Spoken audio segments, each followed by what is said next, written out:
اعوذ بالله من الشیطان الرجیم. بسم الله الرحمن الرحیم. اما بعد، به خاطر پیشواز ماه مبارک رمضان، شاید روزی از روزها شما را غیبت کرده باشم، خواه نخواه زبان در نفس من و یا با جماعت بر قصد و یا به اختیار می لغزد.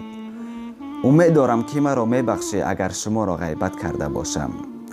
من یقین کردم که خدا شخصی غیبت کننده را نمی بخشد تا آن دمی که شخصی غیبت شده نبخشد. این پیامک را به هر کسی که در روی خط من هست فرستادم. این نه به خاطر ضعف و بیچارگی من است، بلکه به خاطر ترس از خدایی که آسمان و زمین در اختیار اوست. اگر مرا بخشیدید، با پیامک مرا خبردار کنید. این پیامک دعوت است برای یکدیگر بخشیدن. بیایید دلهایمان را از غیبت پاک سازیم. خواهش میکنم که مرا ببخشید، زیرا مرگ مفاجات یعنی ناگهانی زیاد شده است. خدا شاهد است که من شما را به خاطر الله بخشیدم.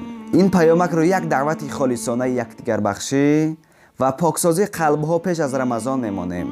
همیشه سر بلند و تن صحت باشید. رمضان مبارک. خدا حافظ.